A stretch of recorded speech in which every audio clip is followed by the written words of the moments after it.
Today being World Book Day, we would all love to invite you for a session which we themed as the book that I read as a parent. While we look to books to tell us stories, we all have stories to tell about books. The first book you remember reading, the book your parents gave you for your seventh birthday, the textbook you fell asleep reading, and the exam you missed as a part of that consequence. The book that changed your life completely, and the book that inspired you to write a book. The Ashok, book please. that was unputdownable, and the book you wanted to hear to bits, and the book you were searching all through your life, and then you found it. The book your dog ate, and the time you spent all your pocket money buying books. There are so many stories to tell about books, and there are so many books that tell us stories. Here we have five moms who would want to share the stories through the books that they read and how it influenced their thinking as a parent. We would now like to call upon our first speaker, Vidya. Vidya, over to you. Thank you. Thank you, Raji. Is everyone able to hear me? Are you able to hear me? Yes. Yes.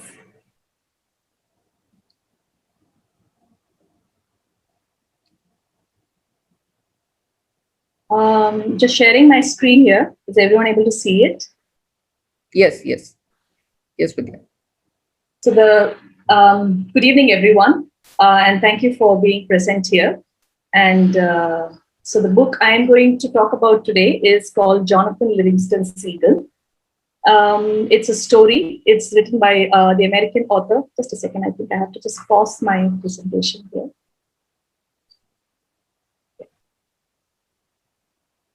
It's a story written by, oh God, for some reason.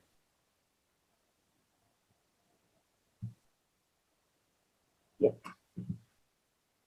So it's a story written by an American author, Richard Bach, and the illustrations are by Russell Munson.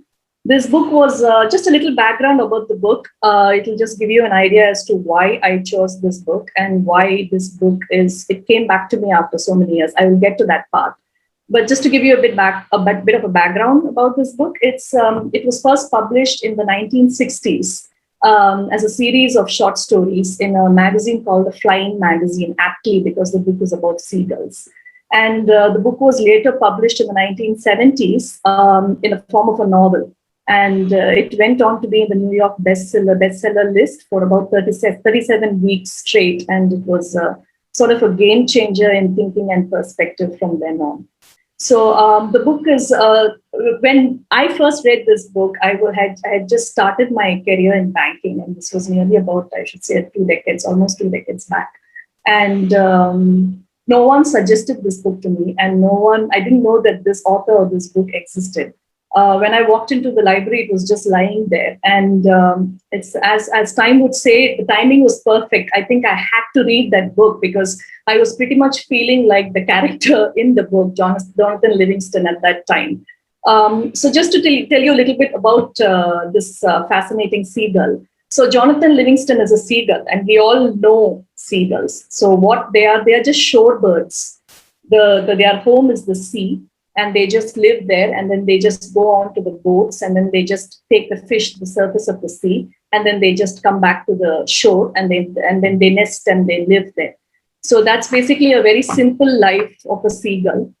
But there is one seagull called Jonathan Livingston, and he decides that he doesn't want to just live with the squabbles of everyday seagull, and he just wants to be someone out of the ordinary. He doesn't want to just go pick up fish and come back to the shore and just collect it. He wants to fly.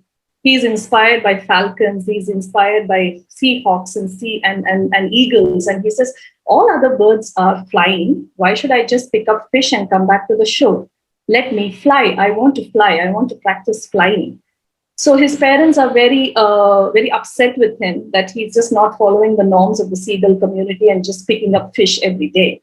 And why is this bird just flying, and then this is just wasting our time? He's not fitting in. He's supposed to just fit in. All he's supposed to do is pick up fish, pieces of crumb from the sea, and he's supposed to come back. But all he's doing every day is he's flying, he's trying to swoop down. We don't do it. We're not falcons. We're just seagulls. Just do what a seagull should do. But Jonathan, a young Jonathan at that time, believes that he can do just more than that. And around that time, I had finished my engineering degree and I had moved on to banking. And I didn't fit in. I really didn't fit in, just like Jonathan. I didn't belong there, but I knew that whatever I was doing very good because I came from a background of a banking family. And Jonathan sort of reassured me at that time, saying that it's fine to be out of the ordinary. It's okay not to fit in.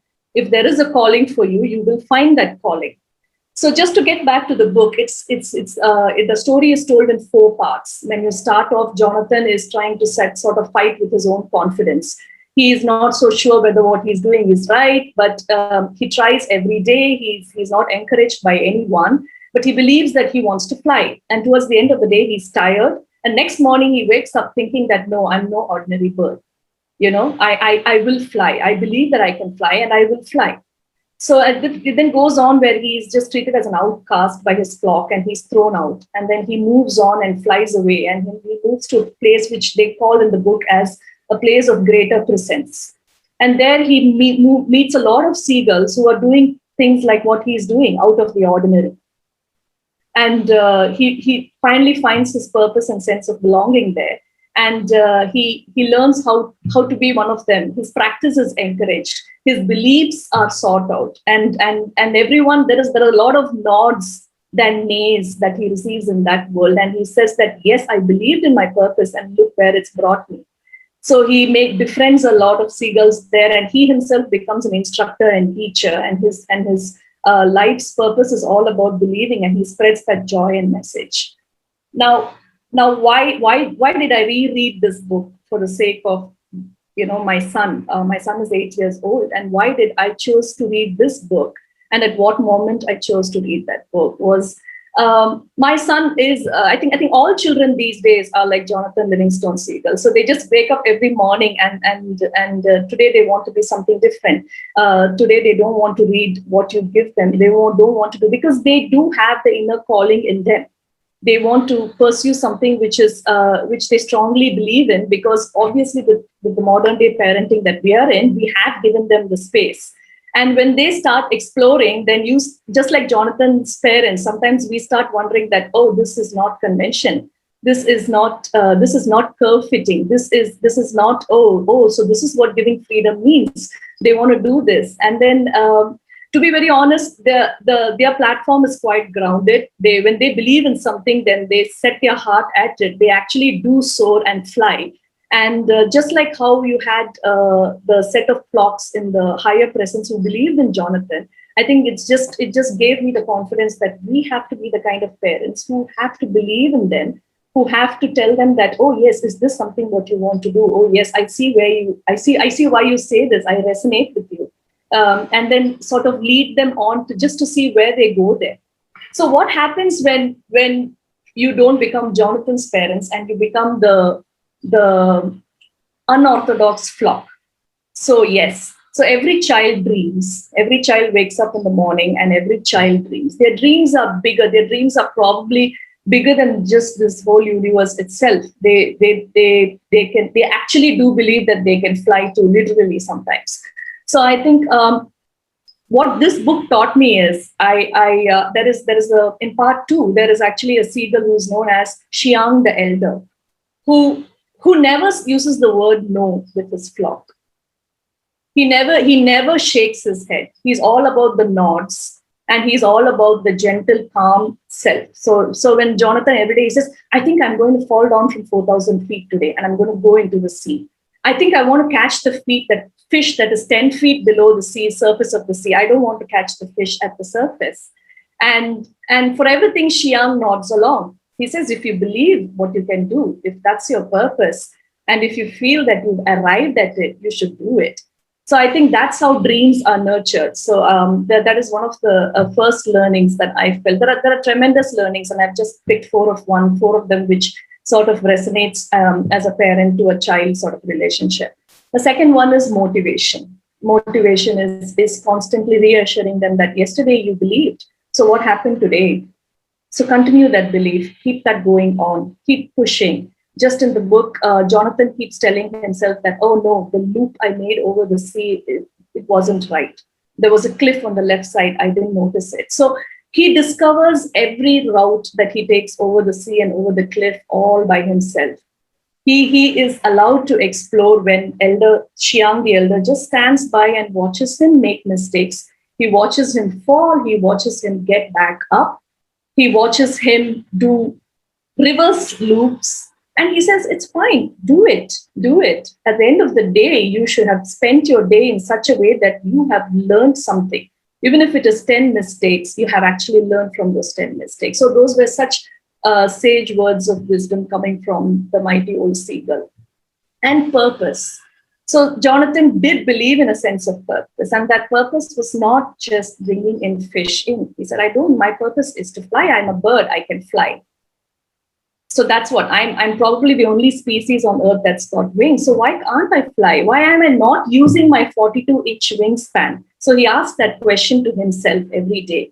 And he was actually in a space where he was allowed to ask those questions, where he was free to throw questions, ones that didn't make sense, ones that did make sense, ones that were meaningless, ones that were extremely profound. And sometimes the elder was taken back saying, oh, did you just ask me that? Well, Jonathan, find the answer for that. So that's where part 2 and part 3 is focused, and it's all about purpose and motivation and self-assurance. And Jonathan is given that space to do it. And then consistency. So when Jonathan becomes the instructor himself, and then he is teaching the younger birds and who are still a newer generation and making more mistakes and are more impatient, probably the current generation, the way our kids are, because of the distractions. They know that there are tons of boats outside. They just want to stop flying and they want to run to the boat and they want to fetch fish. And then they realize, no, we are here to fly. Look at the others, they are flying. So they are back and forth. And Jonathan just stands there and tells them that consistency. You want to fly, you've decided you want to fly, then you practice. And then you start flying. Once you start flying, and then just bringing the fish in is just nothing for you. So that is the kind of teacher he becomes. So he becomes the profound teacher because he's looked upon someone like the elder, and that kind of motivated him to move forward. So what the book is written in a typically metaphorical form, where there are so much of learning with just every phrase that you see there. There are a lot of profound meanings. There are layers that you can peel off and understand. So when I picked up this book and started reading it for the sake of my son, my learning and my understanding was totally at a different level. So it was at that time I wanted to be out of the ordinary, and this book reassured me to be out of the ordinary. And then now, when there are days when my son wants to climb the wall and all he wants to do is just climb the wall and test if he can balance, and then suddenly all I'm worried about is whether he's going to fall down through the wall. When I know that he's got a great sense of unagi, he's got a great sense of balance, and I know he wants to explore his limits just to see whether he actually can stand on the wall for longer than 5 minutes. But I don't have the patience. Why don't I have the patience? So that's when I think Elder Xiang the Elder taught me all over again a whole new set of lessons and parenting skills in this book, mentoring skills that he taught me. To have patience and to let the children grow in their own space. It's not just enough if you provide the platform and the ability and the resources, but it also depends upon a lot of patience, that you have to stand back and you have to watch them make mistakes. There is nothing like watching a child make a mistake and then come back and say, oh, I made that mistake. It was a mistake, so let me correct myself, rather than you stand there on top of them and say that, oh no, this you shouldn't have done this. And then it just blocks their imagination. It just cuts their dreams completely, and it sort of stunts their thought process from there on. So that way I feel. So why are we doing all this? Why do we dream? What do we want from our children at the end of the day, with all the purpose and consistency? What we want is core happiness. So starting from part 2 to part 4, Jonathan is a very happy bird throughout the book. He's extremely happy. He's happy at the morning, at the break of dawn. He's happy when he goes back to sleep. So happiness is what is a sort of a constant factor when you read this book.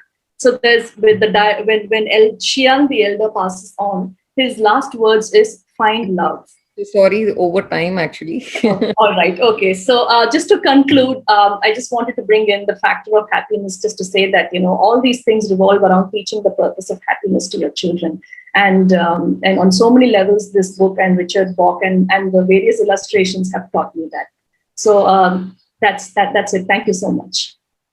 Thank you so much, Vidya. I think it was such a beautiful way of explaining what you could learn and what we all could learn from your reading.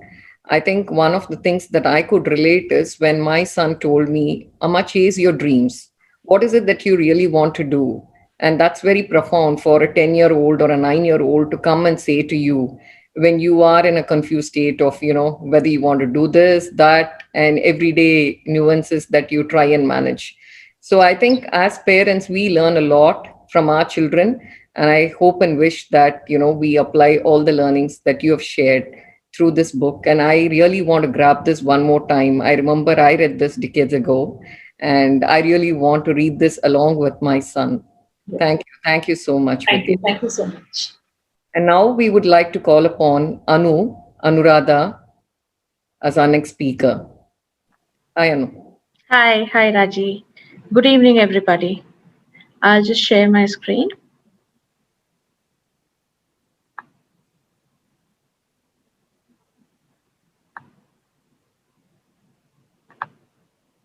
Yeah. So thanks to Raji and CBL for giving us this opportunity to speak about a book that has really touched us, and which we would want our children also to read, something that has taught us as an individual and as a parent. So just like Raji, you mentioned at the start of the event, right? There are books which has touched us. This is one book which has touched me, and this is that one book which I recommend a lot of my friends. I have lent it to a lot of my friends to read, but then this is that one book which I also make sure that I take it back from them. It's so dear to me. So this is a very dear book. This has really touched me as an individual, as a person, and I would also want to talk today as a parent. Why is it that I feel that this book has helped me, and what is it that it has taught me as a parent? So this book, A Thousand Splendid Suns, I'm sure quite a few of you would have read this book. It's by Khalid Hosni. This book is about two women from Afghanistan. It talks about Afghanistan's times during the Taliban, as well as during the US invasion of Afghanistan. And it talks about the life of these two women, Mariam and Layla, who actually have born a generation apart and who come from different walks of life. Though they come from different walks of life and from our generation apart, they are brought together by fate, and they actually get married to the same man. And what they do, what they go through to live a life that they call as normal, and what we actually have called our lives as normal, is what made me start thinking differently. It touched me. So I'll talk about Mariam. Mariam is a person who has come from a very difficult background. She is the daughter of a wealthy merchant, but she's his illegitimate daughter, and she goes through a very difficult phase of life, childhood, wherein her mother keeps pointing. She has a very stubborn and not an abusive, but a mother who has always been teaching her as to what is the role of women in the society. I have put in few quotes from this book, something like a compass needle that points north, a man's accusing fingers always finds a woman. These are the kinds of words that Mariam listens while she grows up. For her, the woman's role in a family or in a man's life is not a very happy role. So she goes through a very tough childhood. She also goes through a difficult time of seeing her mother attempting suicide, and that's what makes her a very different person. And Laila is a person who has had a very different background. She's from a very educated family. She has encouraging parents, and she for her life is very normal. What we call as normal. She has plans to go to the university. She has plans in life, but fate is not very good at with her, and her parents, they end up losing their lives in a bomb blast or in a blast by the Taliban, and that's when they meet and they get married to the same man. She gets married to Mariam's husband. And then they start seeing comfort in each other, though they come from different walks of life, though they come from different backgrounds. They get together as allies, and they seek comfort in each other. And through her love for Leila, Mariam is able to also fulfill her wish to be a mother. Now, this actually shows us that though there can be people who come from different walks of life, they have faced different experiences in their life, how they can find comfort in each other. This the bond that they share in this book that's portrayed by Khalid Hosni is very, very beautiful. And this is something that actually changes the perception of a person, how they look at life. And this is what actually touched me a lot. What as a parent, I think, I'm sure a lot of people here would be thinking, as a parent, how did it affect me, and why would I want my child to read this book, or what is it that I would teach my child from this book? The children in this part of the world, they live a life which is very, very comfortable. We as parents give them platform. We as parents give them all resources to grow. They have all opportunities to explore, and we nurture them. But at the same time, it's very important that we inculcate the sense of gratitude and humility in them. We also have to tell them to be thankful and grateful for what we have, because what the life that we have is actually a blessing. It is a luxury, and it is beyond reach for more than 2/3 of the world. And we should always appreciate the little things in life. I have seen a lot of children here, they complain that they need an iPhone 12. They want iPad Pro. Because for them, these things actually which is normal for them is something that is beyond reach for most of the children in this world. While we as adults appreciate the little things in life, we also as parents have to educate our children, have to inculcate this appreciation in our children, to appreciate the little things in life, and also be respectful and thoughtful towards others, because everybody comes from a different background, everybody comes from a different walk of life. And my daughter, now that she's 12, before she becomes independent, before she starts walking in her path of life, I would definitely want her to read this book and understand how the life in different parts of the world is. Life is not just confined to the life that we see around us. It is much beyond it. And we have to understand, and we have to respect, and we also have to be very grateful for what we have. So while this has touched me as a parent, as an individual, I'm sure it also has a lot of learnings that we can give to our children. So that's it that I want to talk about this book. I would definitely recommend reading this book. It's very touching, and it's very beautifully written. And at the end, it also shows how Mariam sacrifices herself, and she hands herself over to Taliban, because she ends up killing her husband so that Laila can have a comfortable life. So this is a book that is highly recommend. I read that everybody reads, and also teach children about gratitude, about appreciating the little things in life, and respect and be thoughtful for others as well. So that's it from my end today. Thank you. Thank you so much, Anu. I think as parents, we always tend to be extremely protective of the books that we share with our children. Sometimes we feel that the books are violent. Sometimes we feel that, we don't have to expose them too early to certain difficulties that we see in the book. But I think at times we need to take that call in terms of if we are not in a position for the children. Of course, we don't want as a parent for our child to go through those difficulties, but Absolutely. Yeah. it is always good for us to expose such kind of books to children so that they have a different perspective and also appreciate what they are given in their life. I think it's definitely one of the kind of books that we all should recommend to our children, appropriate based on their age, of course. Yes, appropriately based on the age. I think children know when they are ready, right? I mean, we as parents, we always think that, we know when they are ready, but I think children know when they are ready, and we should allow them to read what they like. And that's the joy that they get when they pick the book that they love.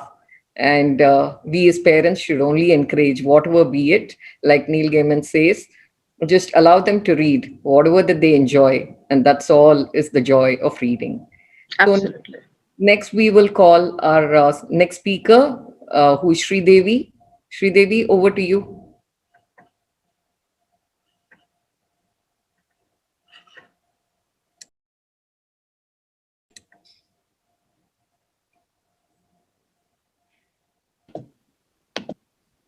Are you guys able to see my presentation? Yes, yes, Sri. Yeah. Hi all. I'm Sreedevi. You all know. I'm a mom of 9 years old boy, and I'm working woman. And I love to travel. That's my passion. And I read lots of books. When I have been asked what is as a parent, what books you have read, there are so many books, articles, and talks I've read about parenting. When I come across Bhagavad Gita, I was always thinking it's all about a Hindu religious book. It's a Kurukshetra war between Pandavas and Kauravas, and Arjuna just advised to Arjuna. But when I actually read the book, I would say rather than saying I read the book, I heard it in a translated Tamil version. It's actually not a religious book. It's more of a motivational book. In whichever the perceptions you read the book as an individual or as a parent, or you're in a depressed thought, the book has some kind of an answer or a direction it gives you. So when I read as a parent, it gives a sense of direction. And in fact, it changed my perception as a parent. What amazes me is a Bhagavad Gita book, which is compiled 5,000 years back, the moral in the book, which remains relevant to the contemporary times. It means if you read any books, you can relate all these points are already there in Bhagavad Gita. The beautiful part I have learned in Bhagavad Gita is when Arjuna was hesitating to do the war against his relative, and he has lots of questions in his mind, Krishna was actually explaining him, answering all his questions, and he also explains how a one person should lead the life. But being an enlightened one, he never dictated Arjuna, now I have answered all your questions, go and do a war. No, he didn't say that. The beauty I found is he asked Arjuna, now what's your decision? Now, as a parent, that's one of the most important lessons I've learned is we can only direct, motivate, give guidance to the kid. It's the kid who has the real person who can choose his own path. I can quote the mistake before reading it. I did a real mistake in my life. I always have an aspiration to be a doctor, but for a various reason I couldn't achieve it. I wanted my son to become a doctor. So whenever we have a mom and son peppy talk, I always says, Kevin, be a doctor. My mom passed away in a cancer. Please, you come and cure the all kind of a disease. The amount of nagging and the amount of pressure I've given to the son, he literally hates that profession. He started, in fact, telling me, stop talking about it. When I let out my frustration to my husband, in fact, he handled a much better way. He went and explained about the beauty of the profession. He spoke about how the profession can, take care of the poor and the needies. In fact, he spoke about this COVID situation. He can be a real superhero and save the humanity in a real life. And he also said, see, the beauty is not about only a doctor it's not doctor is alone a good profession. There are so many professions which helps the community. It's you who has to choose. Actually, when I read this as a Lord Krishna, when he hasn't dictated, he still allowed Arjuna to decide. I have realized the mistake I have done in a life. The most famous sayings you would have come across, just do your deeds, a karma, do not care about the result. That's an advice given by Krishna to Arjuna. This is one saying which always motivates me as an individual. Whenever I goes down in my professional personal life, I always tell myself, just do your work, things will go good. But I have never done it as a parent. Always what I do, I expect when it comes to a parent, I always wanted a short-term results. Yeah, I mean, that recently there are lots of peer pressures are there. I wanted my son, as usual, to excel in all the subjects, get a very good mark. But I get anxious when I see the results, it's not up to my expectation. I let out my frustration to my husband and the kid. But when when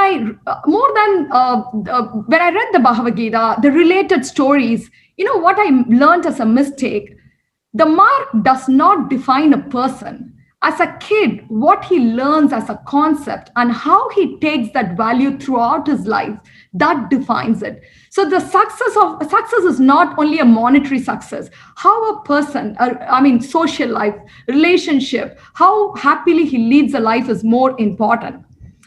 The another thing, if you look at earlier, I have multiple siblings, I have a cousins.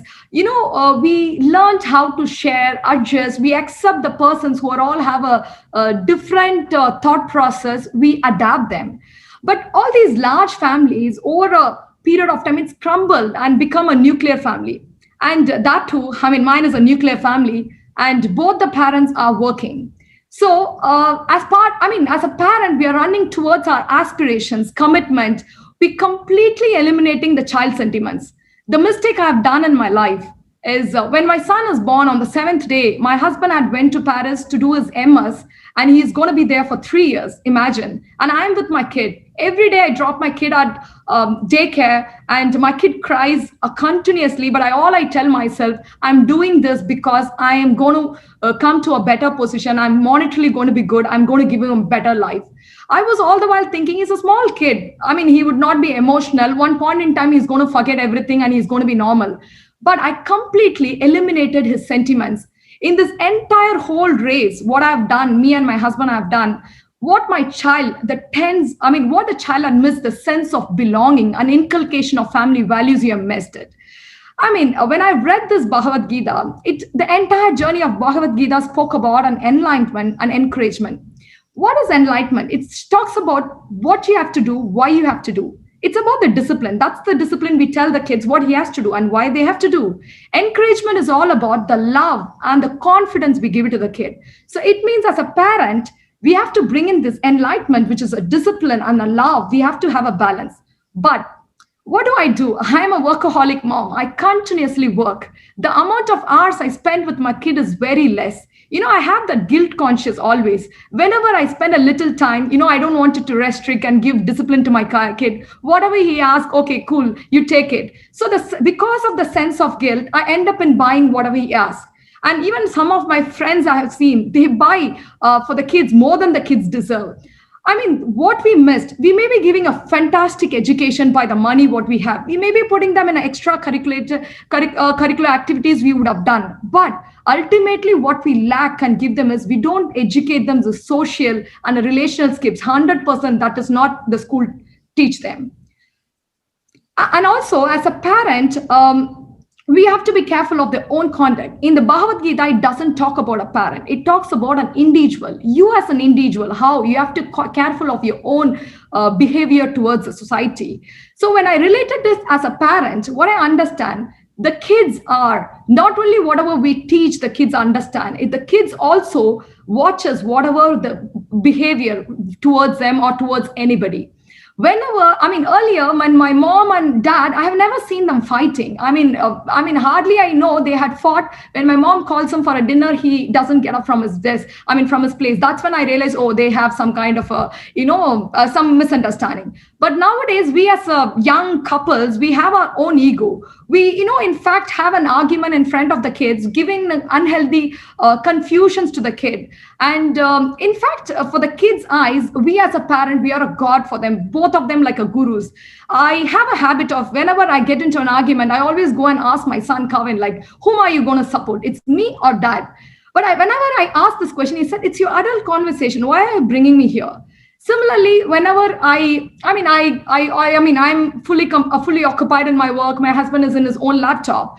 I don't want my son to be, fully engrossed in any kind of laptop, because I want him to do any other activity. Recently, I've noticed my son, the moment he comes out of the school, he drops the bag and he opens his laptop and start watching it. One day I've noticed and asked him, Kavan, you're doing a mistake. Please, it's going to affect your eyes. It's going to affect your health, and it's not good for you. Then he said, that's what you have been doing it. Amma, why are you telling me? I've just realized, we know, but when it's a slap on our face, when a kid tells us, this is what you have been doing, what are you educating me? So when also I've come across out of there is always a debate, right? Out of a mother and a father, who is the most important? Yes, Arjuna says it's mother. That doesn't mean that the father is not important. The answer is the mother is the closest, because as a biologically we are as closely associated with our mom in the womb, right? So naturally, when the kid born, they are closest to the mom. So it's important as a mother for us to teach the values. It's not only a mother, the fabric of the society depends on the mother and the father and a stable family environment. When I've read entire book, I've realized kids are like a clay. It is we as a parent, how we behave them, how we teach them, and what kind of society and environment we give them, that molds their personality and character. So it means kids are a reflection of our parental well-being. It means we are going to reap what we are going sowing today. So having said all these, whatever I spoke, there is a question which popped into my mind. Am I a good parent? Absolutely no. I have seen myself terribly fail or miserably fail as a parent. So when a child is born, it's not a birth of the child alone. It's a birth of the parent as well. It means we are learning, we are teaching, we are evolving, we are doing all at the same time as a parent. It's a perpetual learning flow. So the book, Bhagavad Gita, it's an old, 5,000 years old book, is having all the values within it. And the modern books, whichever is talking about it, it's an adaptation towards it. I'm so happy that I have learned something from a book, a motivational Gita book, and I'm able to share a few drops. There are so many books, so many topics are there in it, but the top 5 topics I've shared to you. And thank you so much for the opportunity you guys have given me. Thank you to CBL. Thank you so much, Sri. I could really see the passion in your eyes when you speak, and the kind of lessons that we all draw from Bhagavad Gita, as you rightly mentioned, is immense. And I think at every phase in our life, we have something to actually rely on. And when we are confused, when we are happy, whatever be the state that we are in, if you just open Bhagavad Gita and you read a few pages from Bhagavad Gita, you will definitely find answers. And that's the beauty of the 5,000-year-old Bhagavad Gita, as you rightly said. Thank you so much for sharing the pearls of wisdom. And we will next call upon Precilla, who's our next speaker. Hi, Precilla. Over to you.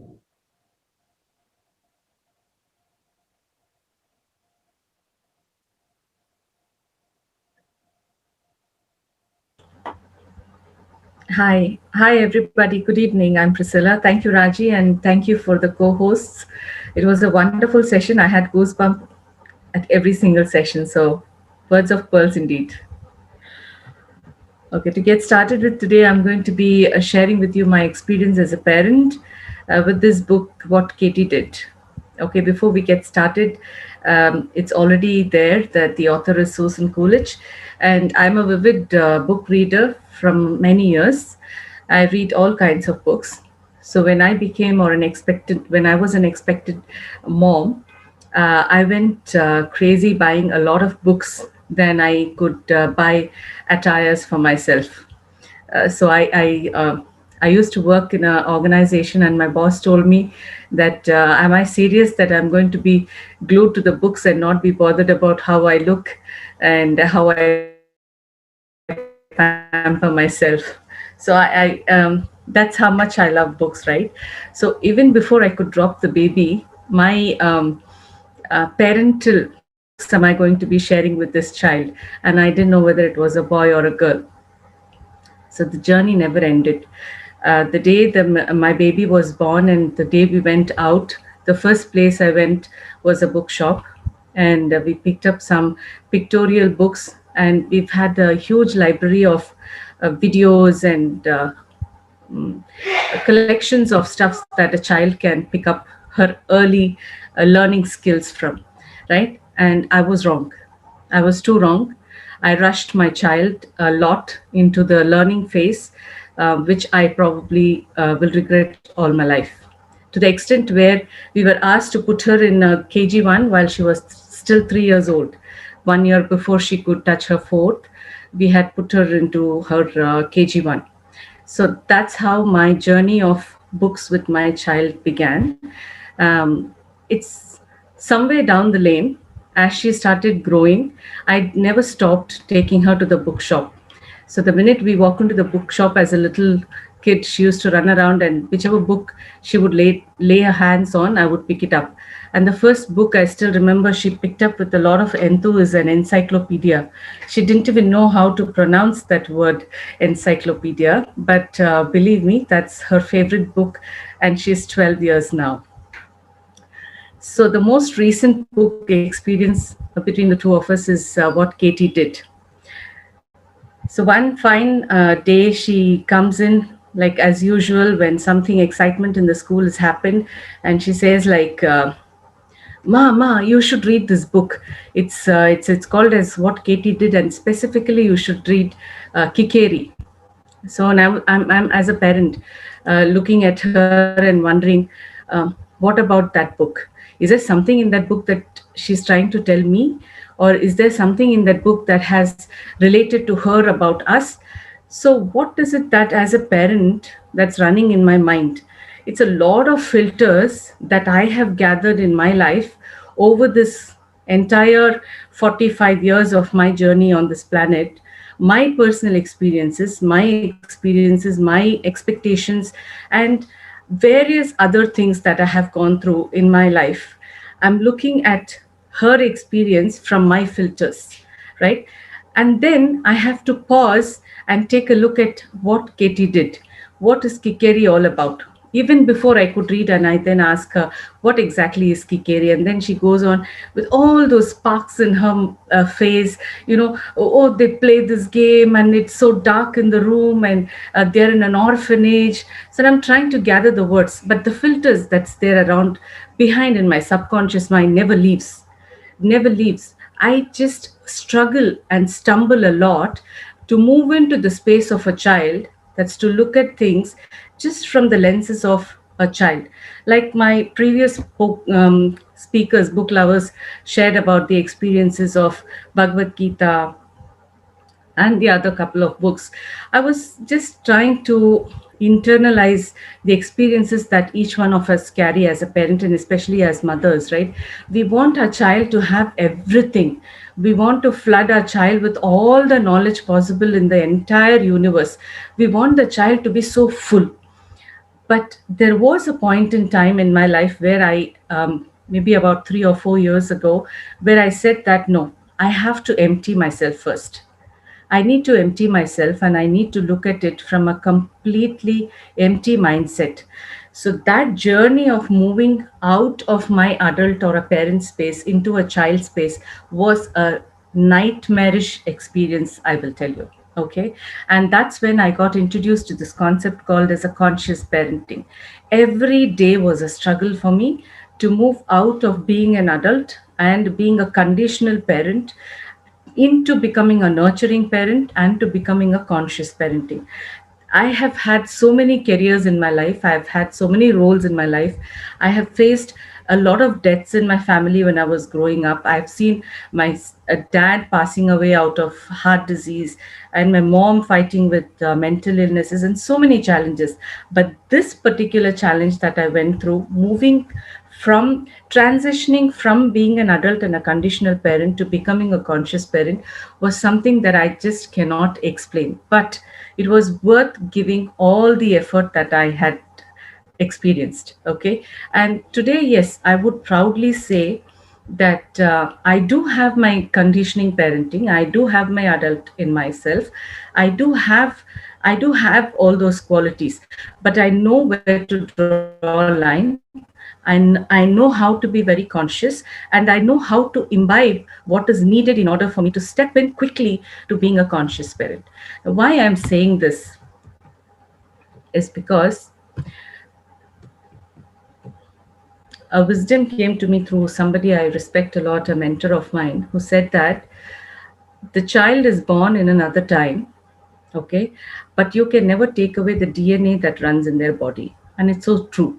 They're born in another time, they have their own experiences, they have their unique values, they have their unique personalities.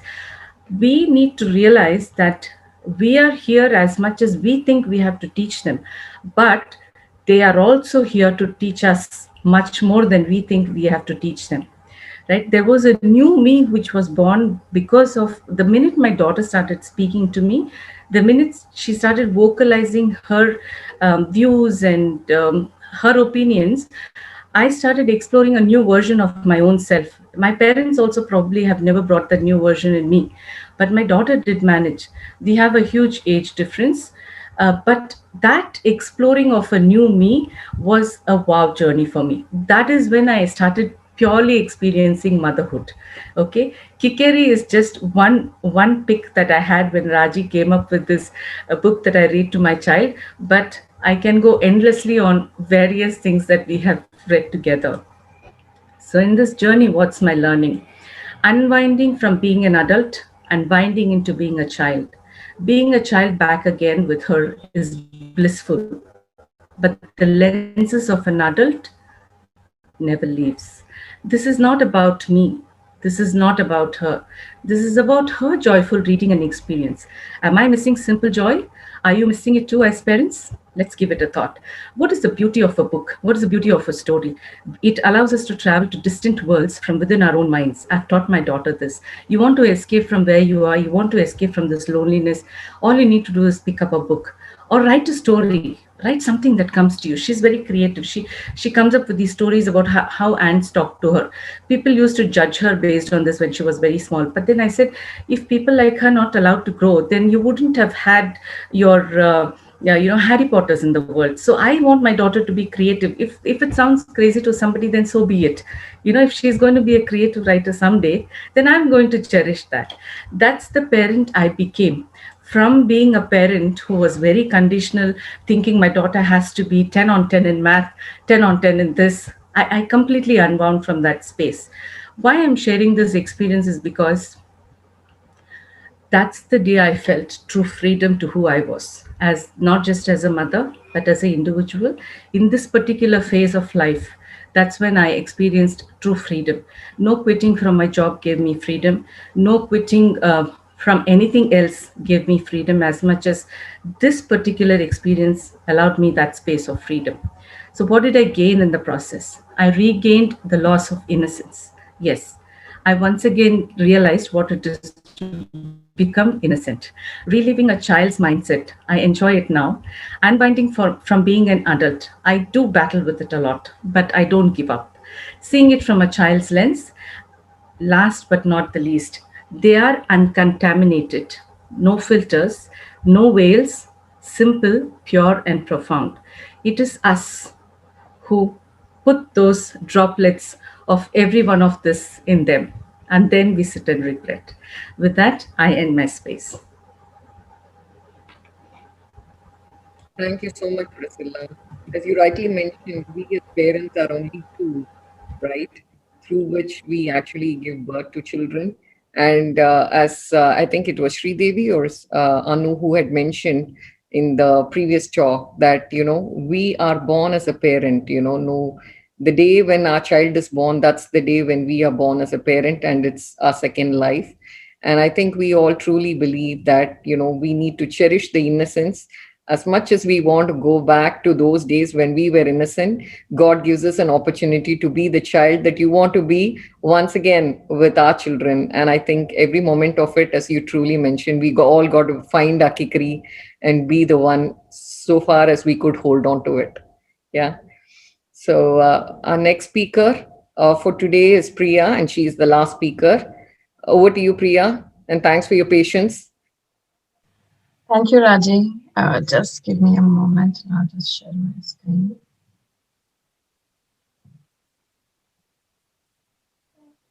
I hope you all can see it. Yeah, just on the presentation mode. Yeah. Yeah, I'll just.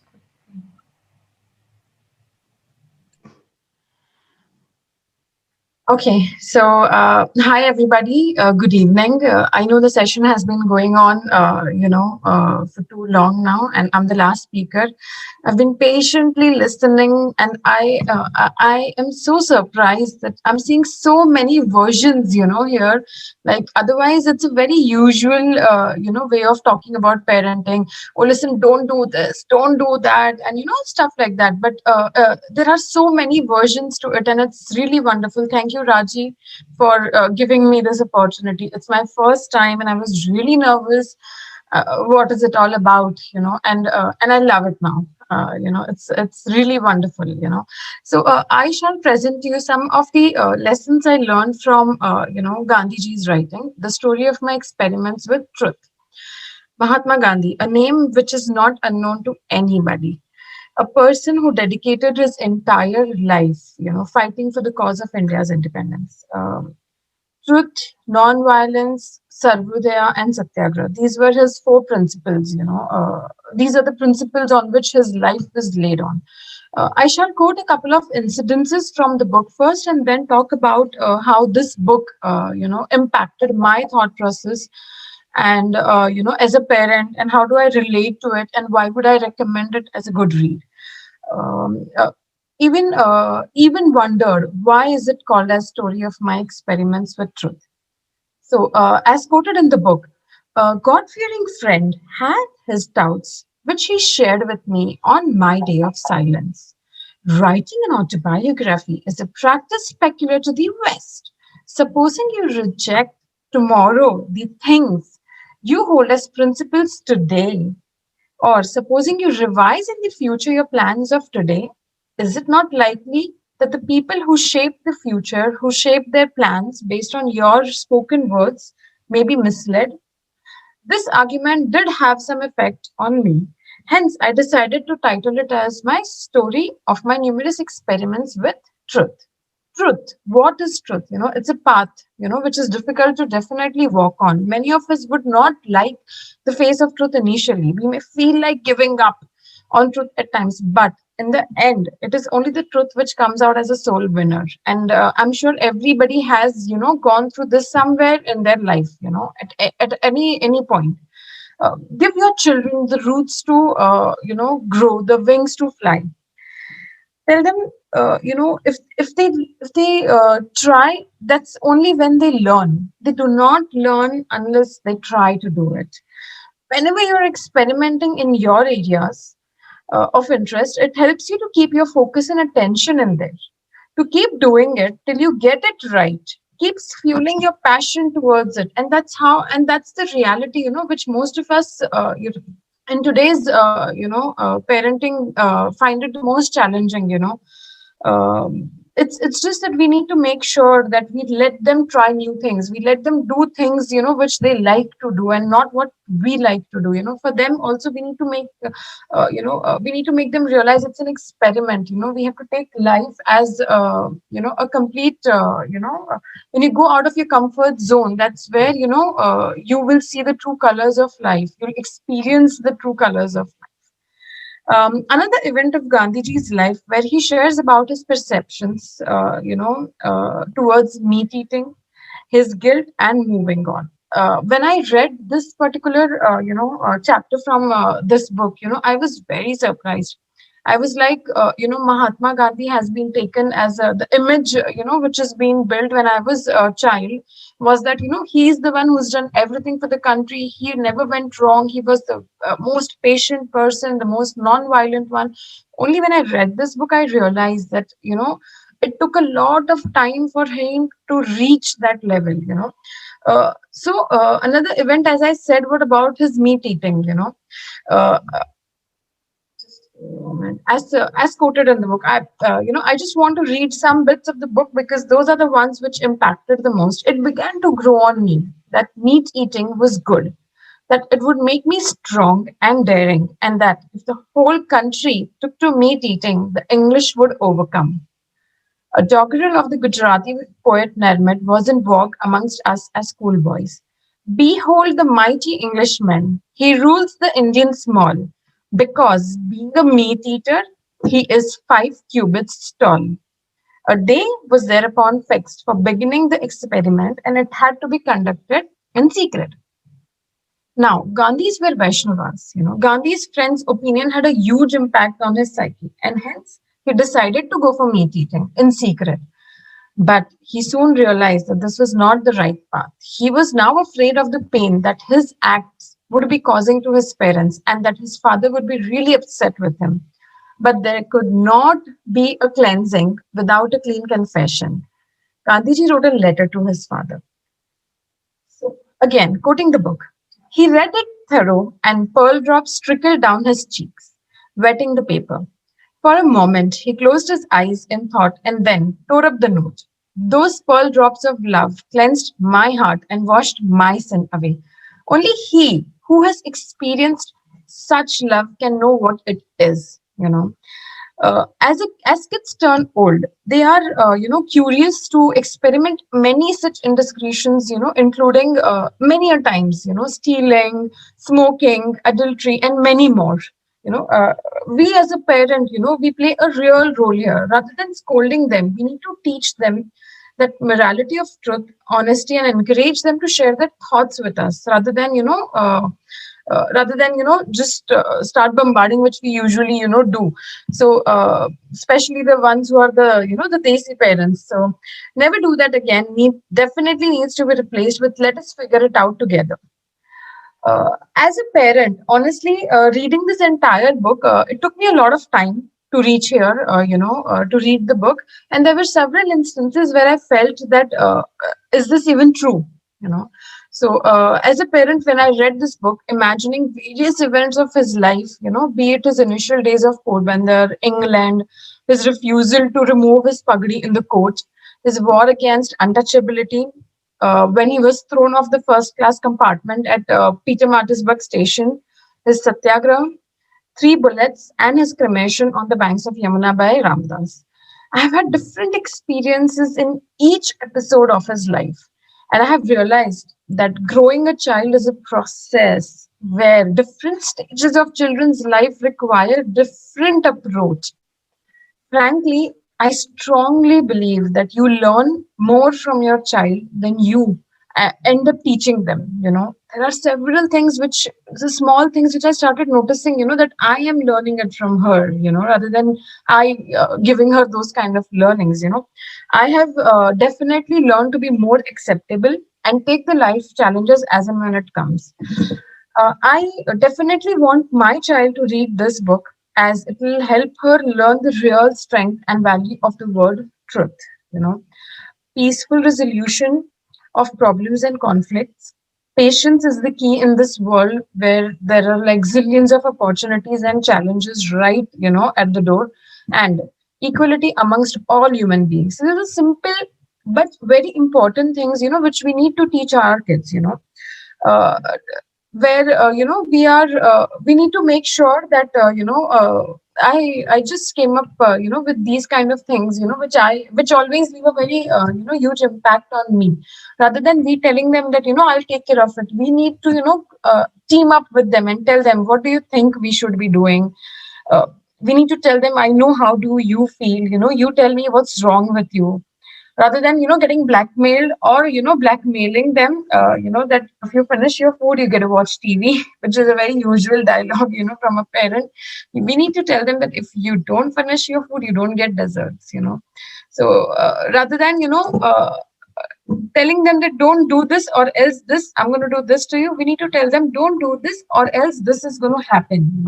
So I definitely recommend this book to everybody, to read it once, because it has definitely it has to be given to the kids at a proper age, so it leaves its impressions on them. So that's all. I think I'm the one who spoke the least, but that's it from my side, and I really hope that I made a difference. Thank you. Thank you so much, Priya. Thank you for bringing back these wonderful experiments of truth back to us. I think we all learned when we were in school days. I think it's still lying in the bookshelf, but I think we got to go and bring that back and, read that together with our children. And as you mentioned, and it's so beautiful to see all of us learning together as parents. I think that's something that is a great takeaway from the session, that all of us will continue to learn throughout our life with our children. And it's such a wonderful session. And thank you for this wonderful opportunity. I would now like to call upon Rashu, who is a co founder of City Book Leaders, and to say a few words. Thank you, Raji. Namaste, everybody, and namaste, Raji, and all the beautiful audience here. Thanks, Raji. This is yet another interesting session after the first one with kids. And it's so enriching to see parents and their insights into what made them evolve from being a human being to a parent, because I think only our kids can really push us to newer versions and better versions of ourselves. I myself have two kids, so I can really agree and vouch with whatever you're saying. Really a pleasure to be here, always listening to such insightful stories and bits from wonderful presenters. So I'll go in an order and I'll try to acknowledge everybody, because what each one of you has shared is precious and enriching. So starting with Vidya, that was one of my favorite books. In fact, a friend of mine had gifted me that book. It has a wonderful, beautiful cover. You really feel as if you can stretch your wings and you can fly in the sky. So thanks to Vidya for bringing us to acknowledge the beauty in each child, and how we as parents can really help them expand, soar high, really be a facilitator for them to experience the world in the new light. So thank you, Vidya, for that wonderful thought that we should always believe in our kids. Then I think Anuradha started with a book, A Thousand Splendid Suns. So that's one of the book whose cover is very it's very encouraging, and it gives you such a positive sunshine look every time you look at the book. So one of the beautiful things she said, that when people share their experiences, how a natural bonding comes in. And once we really start to look for that experience in other people, we really become one with them. And I think that is the beauty of how we can lead our lives. And if we can teach our kids doing that, it would be phenomenal. So what she said is wonderful. Another thing which she aptly highlighted, and I have also seen in our kids, the need for them to have gratitude for the wonderful things that we couldn't even imagine in our times. So we have received so many gifts, and if we can teach our kids to really appreciate and share those gifts and blessings with others, I think there's nothing like it, because I think this is the most comfortable age for kids to have so many gifts from nature. Then moving on to Sreedevi, she spoke about Bhagavad Gita. Bhagavad Gita is indeed a manual for life. Very aptly, she spoke about enlightenment and encouragement of how we can really facilitate that for our kids and encourage them to really become the best versions. Followed by Precilla, Kikiri. What a beautiful name and a beautiful story that she had spoke about. In fact, I experienced the same thing as a parent, that we operate from our filters and our preconceived notions. And once we really put that aside and start to become party with the kids and become kids in their journey, the bonding increases, and we learn so much from them, and we are able to give so much to them. So thanks, Priscilla, for bringing them up. I think we'll try to remove our filters more consciously after what you've emphasized today. And another thing which you said is, look from the child's world, get into their world, what's going there. And that's really beautiful, I'm sure. And they're so wise. Every time I ask my daughter, she has such a wise reply for things. So thanks to you, Priscilla, for bringing that up. Lastly, Priya, you did not speak the least. In fact, your picture spoke so much. My Experiments with Truth, that is a fascinating book by Mahatma Gandhi. I've only read parts of it, and that's something which it's on still on my list of being reading completely. What she highlighted is another good theme for kids are actually if we let them experiment, like she mentioned, and if we let them go beyond their perceptions and love them unconditionally, I think what they and we can achieve is phenomenal. So I think we had a wonderful theme this time. Every session naturally follows a theme. Thanks to Raji for having such a new theme that all of us as parents are removing our garbs and letting our kids come up from the shells and experience the most in their lives.